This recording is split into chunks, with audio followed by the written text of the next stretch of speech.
Damos la bienvenida al señor Leonidas Issa, presidente de la CONAIE. Fue elegido el pasado domingo, como habíamos señalado. Le saludamos, señor Issa. Quisiéramos, ante todo, felicitarle por su cargo. Una importante representación de un muy importante sector de Ecuador. La principal organización indígena, la CONAIE, tiene un mensaje para el gobierno que se lo incluyó en un mandato que se elaboró también el pasado fin de semana, y vamos a hablar sobre este tema, pero antes quisiéramos preguntarlo si está efectivamente prevista ya una reunión con el presidente de la República. Cuando usted fue elegido, portavoces del gobierno señaló que en cuanto regrese el presidente de la República tendrá una reunión con los líderes de la CONAIE. Muchas gracias por la invitación, mi estimado Gustavo. De igual manera la señora periodista, y quiero a través de este medio importante de comunicación enviar un saludo cordial a nuestros compañeros y compañeras de las diferentes organizaciones de base y a todos nuestros hermanos ecuatorianos y ecuatorianas.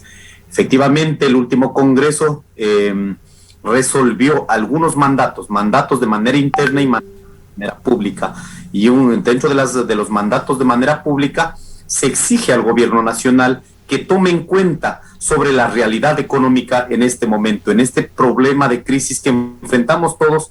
Creemos que es de absoluta responsabilidad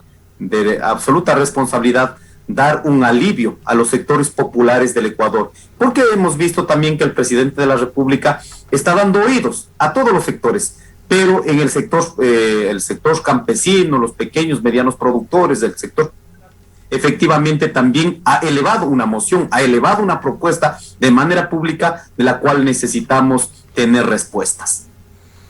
Con respecto a esta reunión concreta, ¿existe ya una agenda de trabajo para reunirse con el presidente de la República, Guillermo Lasso?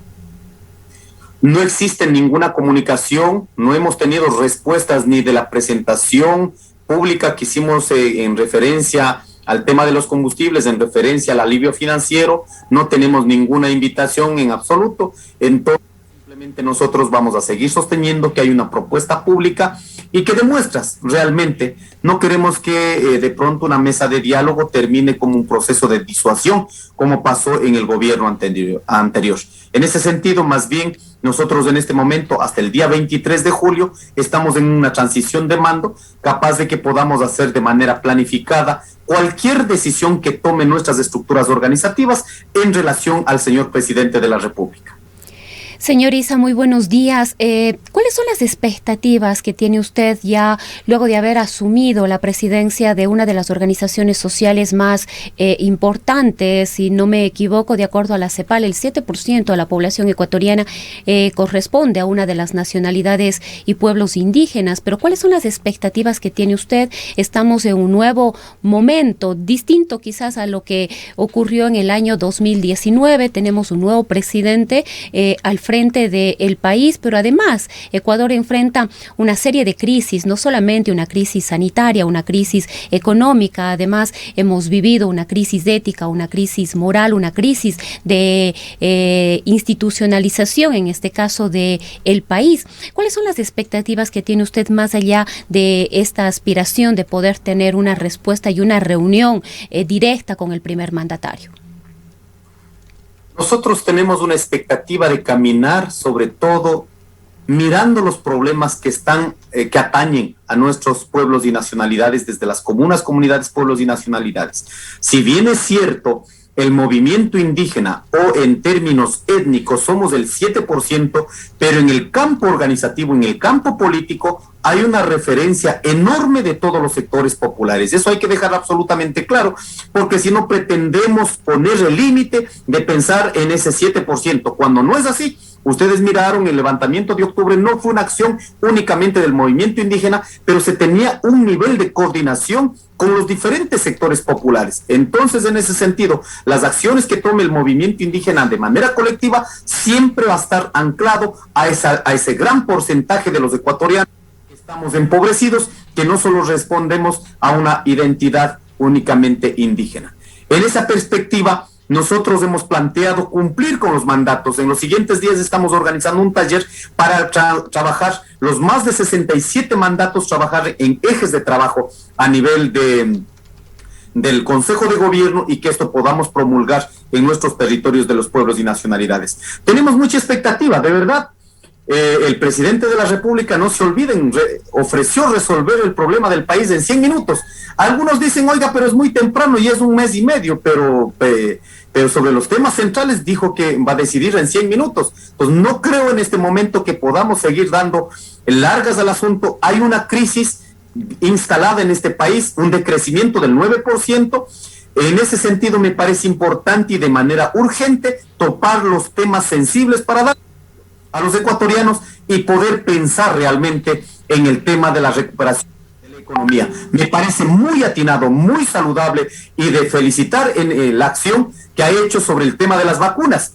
Efectivamente necesitamos dar una cobertura a todos los ecuatorianos. Miremos lo que pasó en Estados Unidos. En tiempo de la pandemia, solo la ciudad de Nueva York perdió 60,000 millones de dólares, pero inmediatamente tuvo que, en este caso, repotenciar con más de 10,000 millones de dólares, incluso para hacer un turismo sobre las vacunas. De la misma manera, si queremos recuperar la economía en este país, lógicamente hay que empezar por aquello, garantizar la salud de los ecuatorianos. Eso está perfecto, pero en segundo momento necesitamos visibilizar sobre los problemas latentes de la economía real, de la economía de los ecuatorianos, sobre todo de la clase popular, y definir estos dos puntos como punto de partida para poder planificar en adelante el tema económico. Señor Issa, incluso desde antes de que sea gobierno, con respecto a Guillermo Lasso, usted ha mantenido un discurso confrontativo y lo ha hecho una vez que fue gobierno. Instó incluso a algunas protestas iniciales y el gobierno, a través del viceministro de Gobierno, fundamentalmente ha dicho que espera que la nueva directiva de la CONAIE no tenga una agenda extrema, una agenda de oposición. Sin embargo, hay sectores que le temen a usted, le ven como un comunista, sus ideas mariateguistas han preocupado en Ecuador, se le califica también como marxista-leninista. Cuéntenos cuánto de este pensamiento que usted ha exteriorizado en diversos escenarios, en diversos discursos, tiene el mandato o los mandatos de la CONAIE. Nosotros es absolutamente claro, hay un mandato de una agenda propia del movimiento indígena, hay una agenda en este que tiene que ver con la relación con los diferentes sectores sociales del Ecuador y de Latinoamérica. No hay que tener miedo a las ideas. Si la humanidad en los diferentes estadios de la evolución humana hubieran quedado con miedo, seguramente no hubiéramos llegado al estadio que estamos en este momento. Por eso yo les pido a los periodistas que andan poniendo miedo, solo revisemos la historia de la evolución de la humanidad, revisemos lo que pasó en 1700 para que no se haya estabilizado como esta civilización, la civilización del capitalismo. Imaginemos, acabaron los monarcas guillotinadas, millones de personas fusiladas. Así nació el capitalismo. ¿Por qué poder en este momento poner de miedo diciendo que es la libertad, todo eso lo que han puesto, ¿no es cierto? Tienen que reconocer los que sostienen la idea de este tipo de civilización, deben entender que nació, en este caso, con sangre, con lodo, como escribirían algunos autores. En ese sentido, yo al menos digo, respetando nuestra estructura social en este continente, lo único que estamos promulgando es un proceso de transformación social que reconozca desde cada realidad de cada pueblo, cada nacionalidad, y ahí vamos a encontrar las soluciones. Por ejemplo, la economía comunitaria no es una propuesta europea, no es una propuesta de pronto de algunas tesis filosóficas, sino es una propuesta pragmática que ya vivió más de 6,000 años de civilización en todo el continente. Son procesos que podemos encontrar en el corazón de los pueblos y nacionalidades, la ciencia, la tecnología. Ahora mismo miremos en el tema de la medicina, de pronto está la vacuna, pero preguntémonos, ¿qué permitió contener todo el problema de la pandemia del coronavirus en comunidades? Fue la fortaleza de las medicinas alternativas que no curaron, pero ayudaron a ese proceso. En ese sentido, nosotros creemos que toda esta institucionalidad que está guardada en el corazón de los pueblos y nacionalidades puede servir como una alternativa a la civilización de barbarie, de muerte que en este momento estamos teniendo. Por eso les invito a debatir ideas y no generar miedo a partir de la... Con esta respuesta, señora Isa, debemos de entender que usted asiente que el mandato de la CONAIE recoge esencialmente su ideología. Recoge el mandato, recoge todos los postulados de los pueblos y nacionalidades, en ese sentido, en términos individuales, porque aquí no hemos sido elegidos solo únicamente el presidente, el Consejo de Gobierno. Lo que sí podemos decir es que vamos a respetar nuestra posición política, ideológica. Tenemos independencia política, tenemos autonomía política como organización social, como movimiento indígena, y a partir de aquello tenemos nuestra agenda propia que vamos a trabajar para pragmatizar los 21 derechos colectivos que están dentro de la constitucionalidad, dentro de la legalidad en el Ecuador. Además de la independencia, ¿qué otros lineamientos en términos generales tiene este mandato o estos mandatos? Bueno, ya en términos de materia, de cómo vamos a pragmatizar, por ejemplo, nosotros hemos dicho hay que fortalecer la capacidad de cada comunidad, pueblo y nacionalidad para que podamos ejercer los 21 derechos colectivos. Ahí está claro. ¿Cuál es el derecho mayor? Es el territorio. En ese territorio se da la simbiosis cultural, ambiental, ecológica, incluso de relaciones sociales. En ese territorio, lógicamente, hay que garantizar, de pronto lo que viene desde afuera, garantizar un proceso de consulta previa, libre e informada. En ese territorio garantizar una educación propia para cada pueblo, cada nacionalidad. En ese territorio hay que garantizar, en este caso, el recoger, el sistematizar nuestra propia salud intercultural para poder compartir con el resto de los ciudadanos, ciudadanas. En este territorio estamos garantizando la soberanía alimentaria. En estos territorios, estemos en la selva, cuidamos el pulmón del mundo. Estemos en los páramos, cuidamos la afluencia del ciclo hídrico, que es el sagrado. En ese sentido, creo que tenemos absolutamente una responsabilidad sobre los mandatos para de esa manera consolidar la estrategia, la fuerza de cada comuna, comunidad, pueblo y nacionalidad con la que articulamos en relación con el resto de la sociedad, que está garantizado. Derechos individuales como ciudadanos, derechos colectivos como colectividades que históricamente hemos sido postergados, y esto no es un privilegio el tener derechos colectivos, sino es un mecanismo de reparación histórica a todo lo que significó para los pueblos y nacionalidades. Señor Isa, y hablando de mandatos, en este último congreso de la CONAIE, que fue el 7º, ¿podría decirse que no se respetó el mandato del congreso anterior, del 6º congreso, en el que se había anunciado que quien presida la CONAIE en un futuro, es decir, precisamente en estas elecciones, debía ser una mujer? ¿Qué pasó ahí? Por eso nuestro Consejo de Gobierno contiene el 50% de hombres, 50% de mujeres. En ese sentido, sobre la supuesta resolución fue sometida al Pleno del Congreso y efectivamente, por absoluta mayoría, resolvió que hombres y mujeres, adultos, jóvenes, todos tenemos el derecho de participar en este mecanismo de democracia interna. Nadie ha violentado ningún mandato, ninguna situación, más bien lo que quedó como una referencia es que los mandatos es para trabajar, no es para sacar el último día del Congreso. No, señores, los mandatos se trabaja desde el primer día. Por ello, nosotros responsablemente, ahora, para los siguientes días hemos convocado un taller para formalizar los ejes de trabajo, los mandatos que ha emitido el 7º Congreso del Movimiento Indígena, del Ecuador, sí, para de pronto no llegar en el último día diciendo que eso era la resolución que no se ha trabajado en los años que correspondía al Consejo de Gobierno. Y sería importante, señor Isa, también conocer cuál es su posición ahora como presidente de la CONAIE y la relación de las organizaciones con lo que sería su brazo político, Pachacuti. Se ha advertido una serie de diferencias, incluso se ha hablado de un rompimiento, de un fraccionamiento con Pachacuti. ¿Cuál es la situación actual? El movimiento indígena siempre ha convocado a la gran unidad en la diversidad.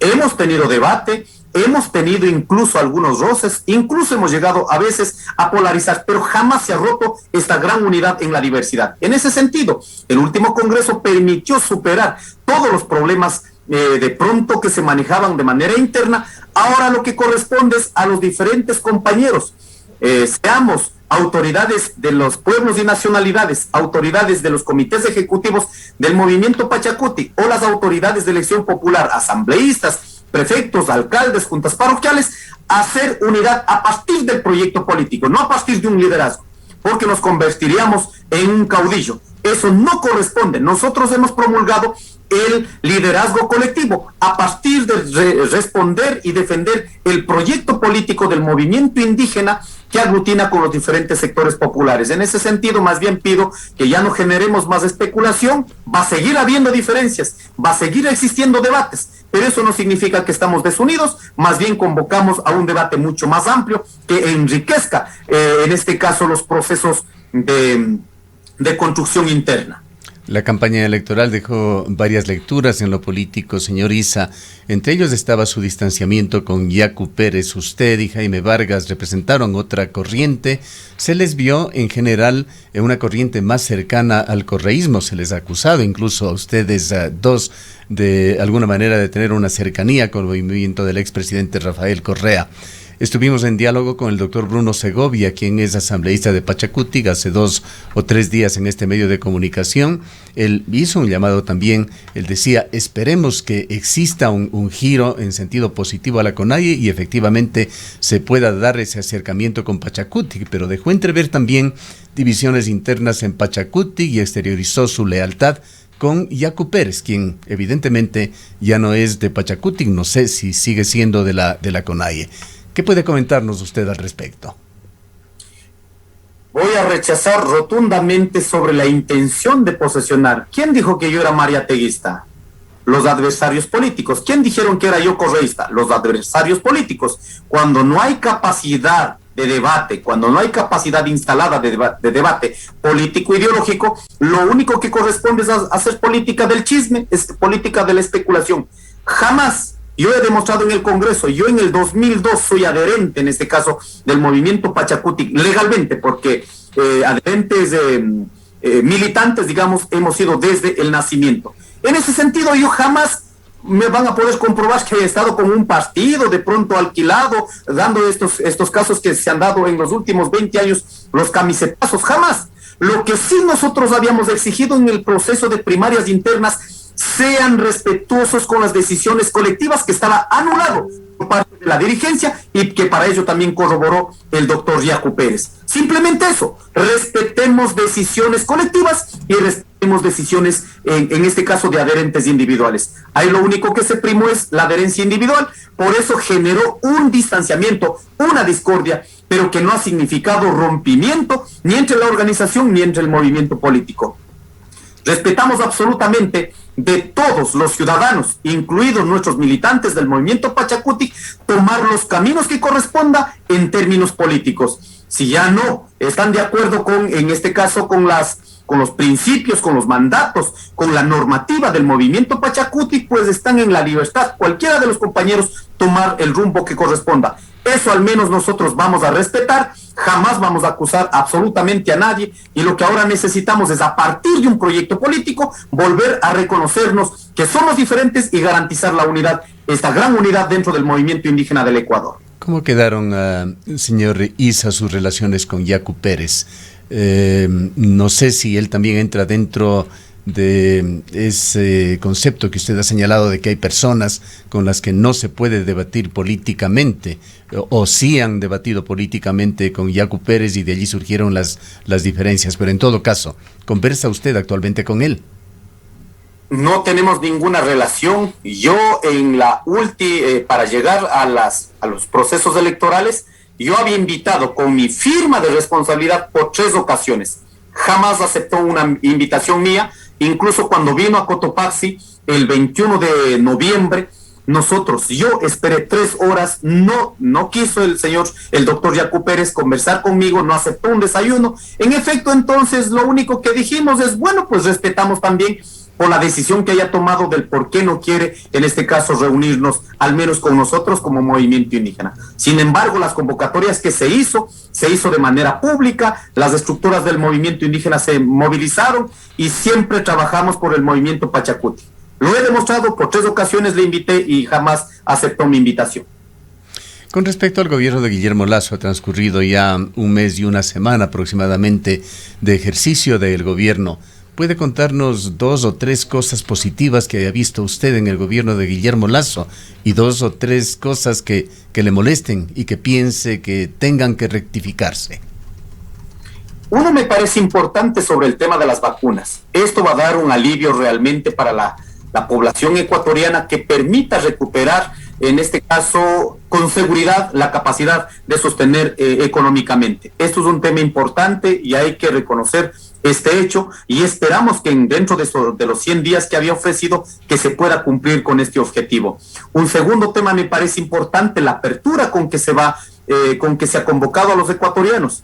Un proceso de diálogo. Lo único que decimos es que ese proceso de diálogo sea con resultados, no sea de pronto lo que hemos tenido con el gobierno de Moreno, un proceso de diálogo para disuadir procesos de lucha, simplemente con engaños y que no ha resultado nada. 3 preocupaciones realmente ahora. Uno, que se está avanzando en este caso con el tema del CIADI. Es una propuesta del presidente de la República, incluso violentando los artículos 419 y 422, donde se estaría cediendo soberanía en materia de litigio de los procesos judiciales. Con eso lo que están generando es las grandes transnacionales presión al Estado ecuatoriano, no solo de pronto una actividad económica en el Ecuador, sino presión internacional en contra del pueblo ecuatoriano. Señor Issa, permítame hacer un brevísimo paréntesis. Sé que le estoy cortando en su respuesta, pues viene luego lo negativo, pero en este tema del CIADI, ¿no es esta una imposición de un gobierno que se supone de izquierda en Latinoamérica, el de Manuel López Obrador en México? Bueno, lo que corresponda a cada pueblo. Yo estoy hablando del ser ecuatorianos, y en la Constitución del Ecuador, el 419 y el 422, no permite en primera instancia nosotros tener que trasladar, en este caso, a instancias internacionales. La Constitución es clara. En materia económica, lo que tenga que ver en litigio con los diferentes grupos económicos externos, tiene que primero pasar por el Ecuador. Y si es que ahora mismo miremos lo que está pasando con Perenco y la empresa Merck, en este caso 400 millones, lo que significa, en este caso, la relación porcentual, lo que significa la recaudación de lo que significó el año pasado en el tema de combustibles. En ese sentido, nosotros decimos, esa es una preocupación. ¿Es que vamos a ceder soberanía? ¿Realmente vamos a dejar que decidan fuera de nuestro país las grandes empresas transnacionales? Segundo, se está garantizando un mecanismo, un proceso de privatización. En ese sentido, han empezado por este proceso administrativo. Tercera cuestión, no se puede avanzar en el tema de la firma de tratados de libre comercio.